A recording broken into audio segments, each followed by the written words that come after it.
And if you think forecasting the weather is hard, what about trying to predict our economic future? Right now, we don't know if the planned government bailout will succeed, assuming it goes ahead. We do know this: the situation is bad. But what really happens in recession, or even worse, depression? And what exactly will that mean to our daily lives? As James Thomas reports, a lot of change is on the way. Even the world wars didn't involve everybody. But this no one can escape. First, America crumbled. Clearly, the situation is dire. It is deteriorating. Then, the world. These are extraordinary times. They require unprecedented action. Extraordinary times demand extraordinary measures. But some believe that no matter what the government does, there is little to protect Australia from this downturn. This is the first time that there's been an issue in which every person in every country is at the one time involved.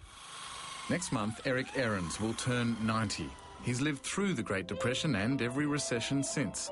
He offers rare insight into tough economic times. I mean, it's one thing to be punched in the face, another thing to have your life virtually destroyed, or your career and prospects destroyed. It was indeed a black outlook here in Australia, a grim, foreboding picture pertinently painted by Labor Prime Minister Scullin.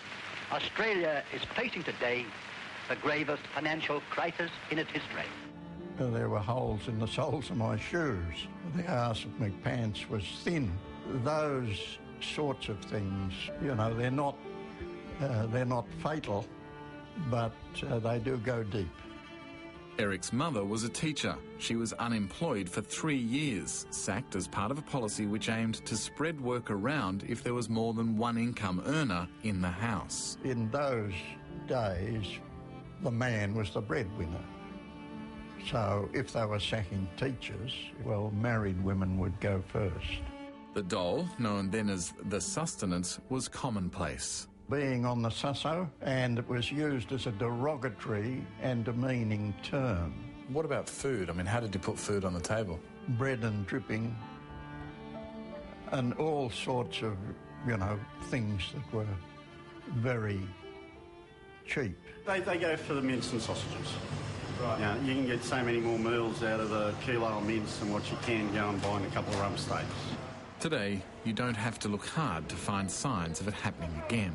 Really, what future? You'd struggle as much as you can and survive for your kids, but I cannot predict what I'm going to do next month. Well, at the moment it is difficult because the people who are owing me money can't pay. Across the country, household goods sales are down, and crucially, people are losing their jobs. Without an income, people lose their homes. We're going to deposit now. Lucy, come and get some bits and pieces. You can wait for a little bit. We're changing a lot. In a desperate bid to ease the pain, the Reserve Bank has lowered interest rates to their lowest levels in 45 years. Unfortunately, there's a large amount of spruiking that's disguised as economic analysis in this country.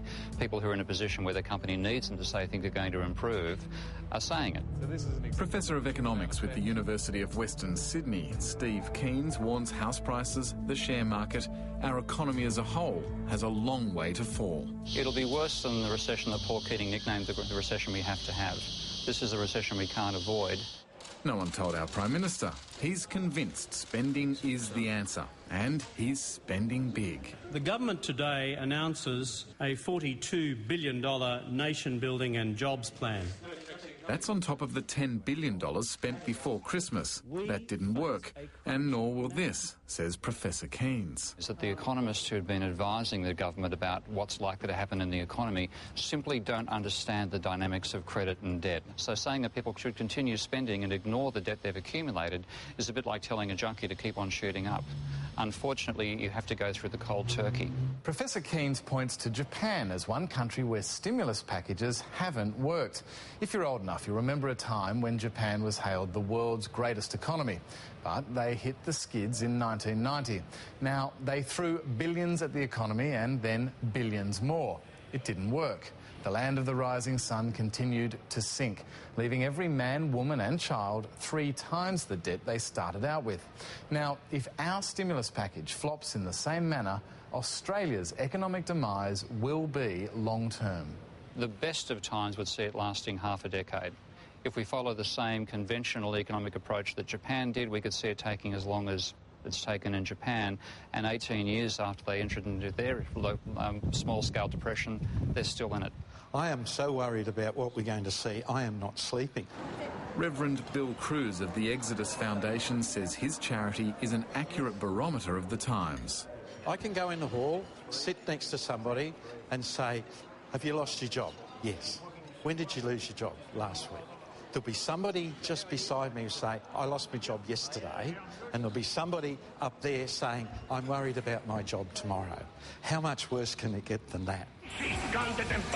A lot worse. The rise of Hitler in the 1930s is in part attributed to the Depression in Germany. If it had sort of got deeper and longer, as it did in Germany, the Depression, who knows what might have.